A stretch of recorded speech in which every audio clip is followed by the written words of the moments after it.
ለምን ፈጣሪ ለምንድን ነው ይሄ ሁሉ በእኔ ላይ እየደረሰ ያለው? እኔ እኮ ትዬን ለማዳን ነበር የሞከርኩት። እውነቱን ለመግለጽ ብቻ ነበር የሞከርኩት። ግን ምላሹ ይሄው ከእናቴ ጋር ተለያየ። እናቴ እንደ ጠላት አየችኝ። አንድም ቀን ደስ ተናግራኝ አታውቅም ነበር። ጭራሽ የሰው ልጅ ነሽ አለችኝ። የምር አንተ እንደዚህ እንዲሆን ትፈልጋለህ? አውቃለሁ የስጋ ልጇ ስላልሆንኩኝ ነው እንደዚህ ተናገረችኝ። በስተመጨረሻም የልቧን ተናገረች። ከሆዷ ስላልወጣው ነው አይደል? ብትወደኝና ደሜ እሷ ቢሆን ኖሮ ሌባ ብሆን እንኳን አታባረረኝም ነበር። አመንዝራ ብባል እንኳን ትመክረኛለች እንጂ አውጥታ አጥለኝም ነበር። በሌና በብሌን ፍቅር ቀንታል። ቃል እኔን ከብሌን ነጥቃ የራሷ ለማድረግ ትፈልጋለች። ለዛ ነው ብሌን በማታውቀው ነገር እያገባች የምታሰቃያት። እሱ እንደሚሆን እያወቀች ብሌንን ባገኘችው አጋጣሚ ታሰቃያታለች። ይኸውም ብሌን ከቤቷ የለችም፣ ወጥታለች። ምንድን ነው የምታወራው አንተ? ቃል እኮ አዎ ቃል እኔን ትወደኛለች። ብዙ ጊዜ አብረን እንድንሆን ትጠይቀኛለች። እኔ ግን ብሌንን ነው የምወደው። ለዛ ነው ነጋ ጠባ ክፉ የምትሆነው።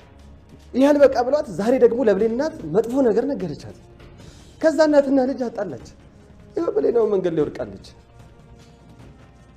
የት እንዳለች ራሱ አይታወቅም። ቃል እውነቱን ነው? ብሌንን ከእናቷ ጋር አጣልተሻል? ማም ቆይ አንዴ ላስረዳሽ።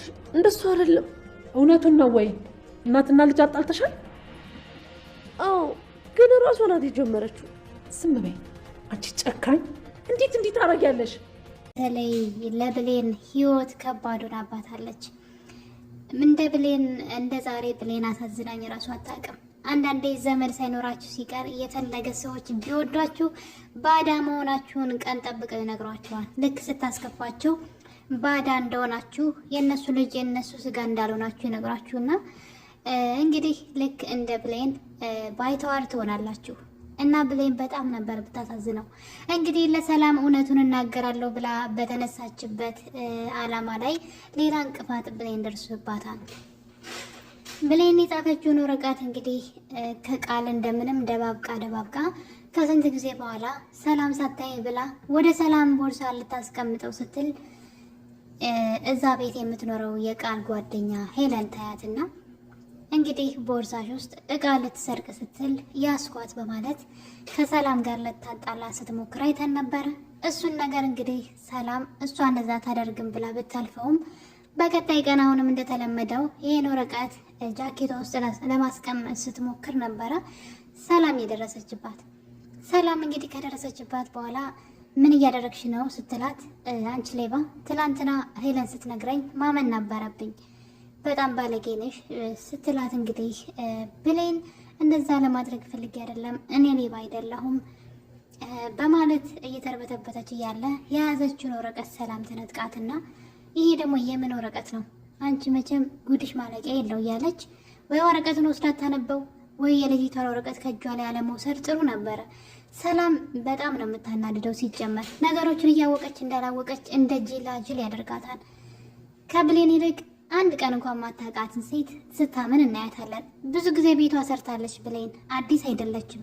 ይህ ነገር ምንድን ነው ብሌን መንፈልጋ ነው ብላ ነገሩን በፍቅር ወይም ደግሞ በንግግር ከመፍታት ይልቅ ቶሎ ብላ እሷ ላይ እሷን ክፉ ቃል በመናገር ልቧን በመስበር ነው የምናውቃትና እንግዲህ ሰላም እራሷ በእንዝላልነቷ ከልጅቷ ላይ ወረቀቱን ነጥቃ ጭራሽ አሳልፋ ለሶስተኛ ሰው ወገን ሰጠች ማለት ነውና ወረቀቱን ማንበብ ካልፈለገችና ወረቀቱን የማንበብ ፍላጎት ከሌላት ሲጀመር ከብሌን እጅ ላይ ለምን ነጠቀቻት?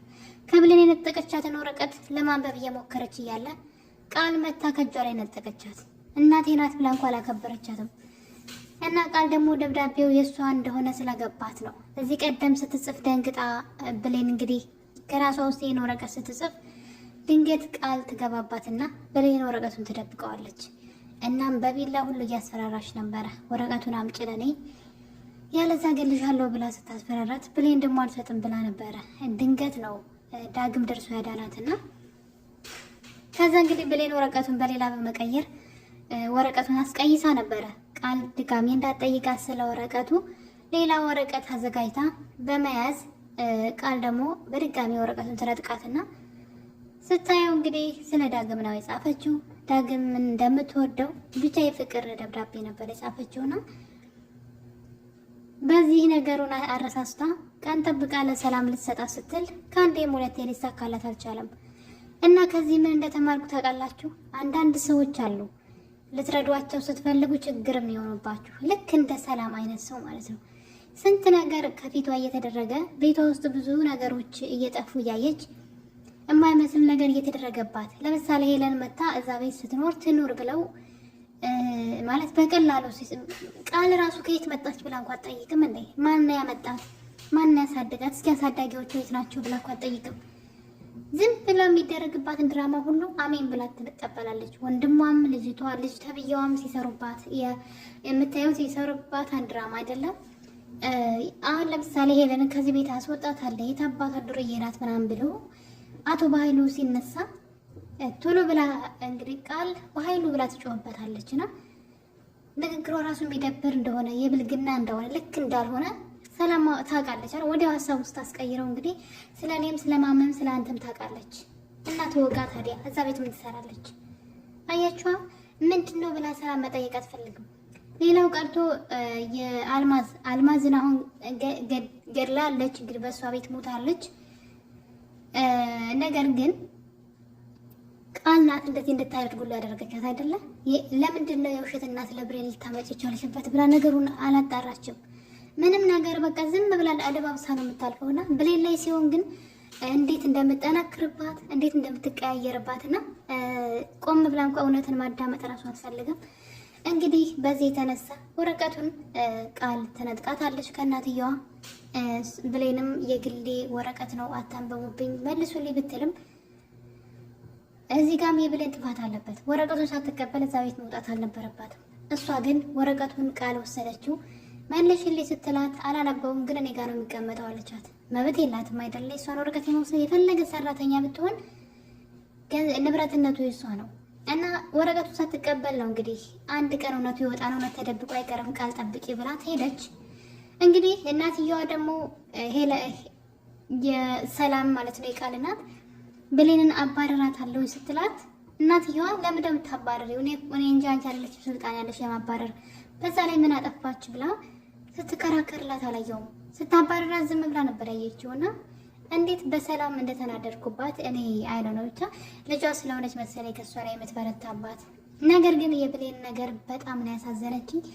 ብቻ አንዳንዴ ባዳ ነው የሚባለው ነገር አንዳንዴ እውነት ነው እንዴ እስክትሉ ድረስ እንግዲህ ከመንገድ ላይ ወስዳ በህፃንነቷ ጀምራ ማለት ነው ያሳደገቻትን ብሌንን በቃ ልጇ በሏት። ለምሳሌ የወይዘሮ ገነት ልጅም ጠፍቷል አይደል ዳግም። ስለዚህ እሱስ የሚያሳድጉት ሰዎች ልክ እሷ እንደተናገረችው ንግግር ቢናገሩባት ልጇን አውተው ቢጥሉባት ምን ይሰማታል? እናት ናት አይደለም? እንዴት አንዲት እናት እቺ ልጅ ምንም አይነት ዘመድ እንደሌላት እያወቀች ለሷ ብላ ትምህርቷን ትታ ሰው ቤት ሰራተኛ ሆና እናቷን ለመርዳት የምትሞክር ልጅ ጥፋት ብታጠፋም እንደ እናት ተቆጥታ ለምን እንደዚህ ታረያለሽ? ይሄ አይጠቅምሽም፣ ይሄ ይጠቅምሻል ብላ ከመናገር ይልቅ በሚያስጠላ ሁኔታ የሰው ልጅ ናት ብላ አእምሮዋ ስትነካው ነው ያየሁትና እኔ የምሬ ነው የምላችሁና እንዴት መሄጃ እንዴት እንዳጣች ግን አይታችኋታል። ገነት በጣም ተሳዝናለች። እና ለምንድን ነው ምን አስመስለው ማለት ሰዎች እንደምንወድ እናስመስላለንና ቀን ጠብቀን ግን እንጥላቸዋለን። እነዛን ሰዎች ቀን ሲጥላቸው እኛም አብረን እንጥላቸዋለን። እንወዳቸዋለን፣ እንሞትላቸዋለን የምንላቸውን ሰዎችና ባዳ ነው የሚባለው ነገር እውነት መሆኑን ያየሁት አሁን ነው። ውሸት ነው የፈለገ ቢንሰፈሰፉላችሁ ነፍሳችሁን ብትሰጧቸው ከባዳነታቸው ቀን ጠብቀው ያንን እናንተ የነሱ ልጆች የነሱ ደም የነሱ ስጋ ለመሆናችሁን ይነግሯችኋል። ልክ እንደ ገነት ምን ዋጋ አለው? ልባችሁን ከሰበሩት በኋላ ባይተዋር እንድትሆኑ ካደረጓችሁ በኋላ ይቅርታ ቢሏችሁ ምን ይጠቅማችኋል? ብሌን ይሄ ነገር ነው የገጠማት። ሰላም እንኳን ትሻላለች ከሷ። ሰላም እንኳን አሰሪ ሆና የሷን ያክል ልብ የሚሰብር ንግግር አልተናገረቻትም እና እንግዲህ ቃል ስታባረራት ሰላም ዝም ብላ ያየች ነበረ። ከሄደች በኋላ ግን ምን ሆኛ ነው ምናምን ብላ ልክ እንደ ማዘን ስትሆን ያየናት ነበረ። መጀመሪያው ነው ልጅቷ ከቤት የሚያስወጣ ጥፋት አላጠፋችም ነበር። ነገር ግን እንግዲህ ብሌን እውነቱ ይውጣ ቢለው መሰለኝ እውነቱ ሀቋ ሊወጣላት መሰለኝ። እንግዲህ ብሌን በመጨረሻ ከሰላም ቤት ወጥታለች። እናም ወደ አሳዳጊዋ ቤት ሄዳ ነበረ። እዛ የገጠማት ነገር ግን በጣም ነው የሚያሳዝነው። እንግዲህ ቤት እንደሄደች እናቷን ከሰላም ጋር ተጣልታ እንደመጣች የሆነ እቃ ኪሷ ውስጥ ልታስቀምጥ ስትል ሰላም ደግሞ እንግዲህ ሌባ ብላ እንዳባረረቻት ነገሩን ለእናቷ ለማስረዳት እየሞከረች ነበር እያለቀሰች። ነገር ግን ቃል ያንን ወረቀት እንግዲህ ፈልጋ ከእሷ የወሰደችውን ወረቀት ማለት ነው አንብበው ነበረ። ብሌን ማንነቷን ሳትገልጽ እንግዲህ ቃል የሰላም ልጅ እንዳልሆነች እና እያንዳንዱ ሚስጥራቸውን ከባህሉ ጋር ባህሉ ቃልን ልጅ አድርጎ አምጥቶ የእሷን ንብረት የለፋችበትን የደከመችበትን ለመውሰድ በእሷ ላይ እያሴሩባት እንደሆነ ሁሉንም ነገር የጻፈችውን ሁሉ ቃል አንብበዋለች። እና ይህን ቃል አንበበች በኋላ እንግዲህ ማድረግ ያለባት ነገር ምንድን ነው? ብሌን ማንም ሰው እንዳያምናትና በአካባቢው መሄጃ እንድታጣ ማድረግ ነው። ጎዳና ላይ እንድትወድቅ ነው የፈለገችው። እናም ቀጥታ እንግዲህ አሳዳጊዋ ቤት ነው ሄደችው። ወይዘሮ ገነት ቤት ሄዳ እንግዲህ ብሌን ገና ልብሷን በፌስታል እንኳን እንደያዘች ገና ቁጭ ማለቷ እንደውም ከእናቷ እግር ቁጭ ብላ ነበርና ቃል ትመጣለች። እዚህ ቀደም ከእናቷ ጋር አጣልታታለች። እሷው ራሷ እናቴ ካንሰር ታማሚ ናት እያለች ልጅሽ ገንዘብ ትለምናለች በማለት እናትና ልጅ ተጣልተው ብሌን ከዚህ ቤተ ክርስቲያን እንደዚህ መታ ስታለቅስ አይተናት ነበርና ድጋሚ ተመሳሳይ ነገር ነው። ያኔ ሙጭልኝ ብላ ነው ያባረረቻት። ልክ በቃ ልክ እንደዚህ ነው የሚያደርጓቸው። አያችሁ ባዳ ምን እንደሚያደርግ የሆነ ጊዜ በጭንቅ ጊዜ ከጎናችሁ እንደማይሆኑ ማለት ነው። ውጭልኝ ብላ መሄጃ እንደሌላት ታውቃለች። ምንም የምታውቀው ሰው እንደሌላት እያወቀች ከቤት ውጭልኝ ብላ ስታባረራት ገነት አይተናል እዚህ ቀደም። ግን በቃ ነገሩ በይቅርታ ተፈቶ ተመለሰች። አሁንም በድጋሚ እንግዲህ ቃል ሪከርድ ማለት ቪዲዮ ቀርጻ ነበር ከቃል ጋራ ከዳግም ጋር አብረው ሆነው ሲስማት የሚያሳይ ቪዲዮ ትቀርጻቸውና ያንን ነገር እንግዲህ ወስዳ ለገነት አሳይታታለች። እሱ ብቻ አይደለም ከእናቷ ኪስ ልትሰርቅ ስትልም እንደተያዘችም ጭምር ለገነት ስትነግራት እንግዲህ ገነት የሚያስጠላ ቃል በመናገር የሰው ልጅ ናት የኔ ልጅ አይደለችም በማለት እንግዲህ ቅስሟን የሚሰብር ነገር ብሌንን ተናግራ ከቤት አባራታለች። ብሌን በእንባ ከቤት ወጥታ ሄዳለች። እና እንግዲህ ከዚህ በኋላ ነው የብሌን ፈተና የጀመረው። ከቤት ከወጣች በኋላ እንግዲህ ምንም የምታውቀው ማንንም ሰው አታውቅም። ከሳዳጊዋ ውጭ የምታውቀው ነገር የለምና ቤተ ክርስቲያን ሄዳ እንግዲህ ስታለቅስና መልካም ነገር ለማድረግ ሞክራ ምን እንደተከፈላት እንግዲህ ለፈጣሪዋ ስትነግር ነበረ። እና ያው እንግዲህ መልካምነት መልሶ ይከፍላል በሚለው ያው ለሷ መልካም ሊሆንላት ስለሆነ ነው በእርግጠኝነት እንጂ ሰላም ቤት የሚያስወጣ ጥፋት አጥፍታ አልነበረም። ነገር ግን የሷ እውነት ሊወጣ ይችላል ከዚህ በኋላ። እናም እንግዲህ ብሌን ከቤት ከወጣች በኋላ ቤተ ክርስቲያን ሄዳ ጸሎት አድርጋ በፌስታል ልብሷን ይዛ መንገድ ለመንገድ ነበር ስትንከራተት የነበረውና የምር እስኪመስለኝ ድረስ ነው እኔም ባይ የመጣውና የምር በቃ እስኪመስለኝ ይሆናል አይደለ? ማንም ዘመድ ብላ ማንም ጋር መጠጋት አትችልም። ለአንዴ ማለት ለማረፊያ እንኳን ቁጭ የምትልበት እንኳን ቦታ የላትም እና ምን ያክል ብቸኛ እንደሆነች ምን ያክል ዘመድ የሌላት እንደሆነች ሰላም ልጇ እንደሆነች ስታውቅና እንደዚህ ልጇ ተንከራታ እንደነበረ ስታወሷ የተደላደለ ላይፍ እየኖረች የእሷ ያልሆኑ ሰዎች ሰብስባ እያኖረች የእሷ ልጅ መንገድ ላይ ስትንከራተት ማረፊያ ያጣ ማለት ነውና በጣም ነው የተሰማኝ የምር። እና ወይዘሮ ገነት ያደረጉት ነገር እንደዚህ ማድረግና ማለት በቃ ምን ያክል አሁን ብሌን ልብ ውስጥ ወይዘሮ ገነት ወታለች። ማሳደጎ ብቻ በቂ አይደለም። ከልብ ማለት ይሄ እንደዚህ ቀን ጠብቀው እንደዚህ ልባችሁን የሚሰብር ቃል የሚናገሯችሁ ከሆነ ምንም ዋጋ የለውም። ያደረጉት ነገር ሁሉ ባዶ ነው፣ ፍቅር ስለሚበልጥ ማለት ነውና እና የተናገሯት ንግግር በቀላሉ ከብሌን ልብ የሚወጣ አይመስለኝም። ብሌን በጣም ነው የተከፋችው። ባይተዋርነት፣ ብቸኝነት፣ ባዶነት ነው የተሰማትና የምር በጣም አሳዝናኛለች። እንግዲህ እጣ ፈንታዋ እንግዲህ ውጭ መውደቁ ነው። ከቤት ወጣ ሄዳ መንገድ ለመንገድ ፌስታሏን ይዛ እየተንከራተተች ነበርና ይህን ነገር እንግዲህ በኃይሉ ሰምቷል ቃል እንግዲህ ከዛ በፊት ግን ዳግም ወደነ ብሌን እናት የብሌን አሳዳጊ ገነት ጋር እናቱ ጋር ይሄዳል ማለት ነው። እሷ ደግሞ ያየችው ቪዲዮ ስለነበረ ገና ሲመጣ ነበር አንቋሻ ያባረረችው። አንተ ቆሻረ በጣም ያስጠላ ቃል ተናግራ እሱን እራሱ ሰድባ ከቤት አባረዋለች። ሂድና ፈልጋት እዛ ላቅልህም ብላ እንግዲህ ከቤት አባረዋለች። በዚህ የተነሳ እንግዲህ እሱ ቤት እንደሄደ ቃልን አንቋት ነበረ። በዚህ ቅጽበት ሰላም ወደ ሳሎን ስትሄድ ሊደፍሬ ነበር አንቺ አለመኖርሽን አይቶ ብላ ለእናቷ ስትናገር ነበር። ሰላምም እንግዲህ የቃልን ቃል ሰምታ ውጣልኝ አንተ ሌባ ልክስክስ ብላ ብዙ ቃል ስትናገረው ያለውን ነገር ሲያስረዳት በመከራ ነው እንግዲህ።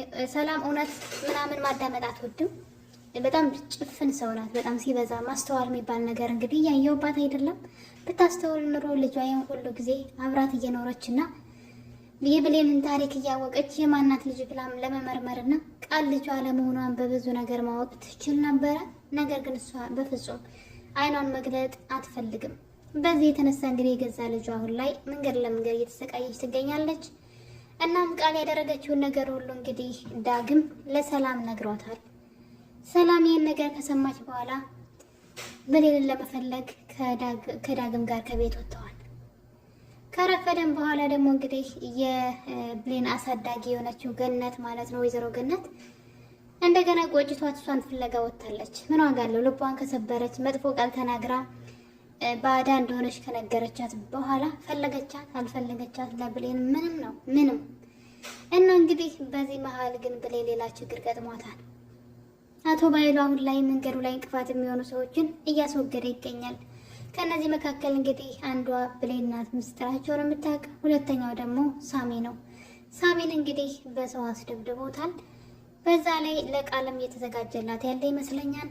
ሌላው ግን ሚስጥራቸውን ሁሉ የምታውቀው ብሌን ደብዳቤ ጽፋ ለሰላም ልትሰጣት እንደነበረ ቃል አቶ ባይሉ ስለነገረችው በእሱ ሰዎች እያስፈለጋት ነበረ።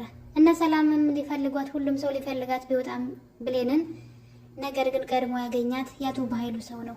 እናም እንግዲህ አንድ ጥግ ስር ተቀምጣ ብቻዋን እያዘነች ድንገት መቶ ሲያፍናት እያየን ነው። እንግዲህ ብሌን ከታፈነች ነገሮች ሁሉ ወደ ሌላ አቅጣጫ ፖሊስም ሊገባበት ይችላል ብዬ አስባለሁ። እና ውድ ቤተሰቦቼ እንግዲህ አደራ ክፍል 33 ላይ ምን ተማራችሁ? ምን ሳያችሁ? እውነት እንደዚህ ባይተዋርነት እንዲሰማን የሚያደርጉ ሰዎች፣ የሚወዱን የሚመስሉ ሰዎች ግን ልክ ነው ወይ? ማለት የትኛው ይበልጣል? የምር ከልብ መውደድ ከልብ ካልሆነ ግን እና በሌላ እንግዲህ በአዲስ ቪዲዮ ደግሞ በክፍል 34 እስከምንገናኝ ድረስ ክፍል 33 ይሄን ይመስል ነበረ። በቀጣይ ለብሌን ማን ይደርስላት ይሆን የሚለው አጓጊ ነው። ብሌን ሳትታፈን ማን ሊደርስላት ይችላል? እናቷ ወይስ ሰላም? አብረን የምናየው ይሆናል። የዛሬን አበቃን። ቸር ቆዩልኝ።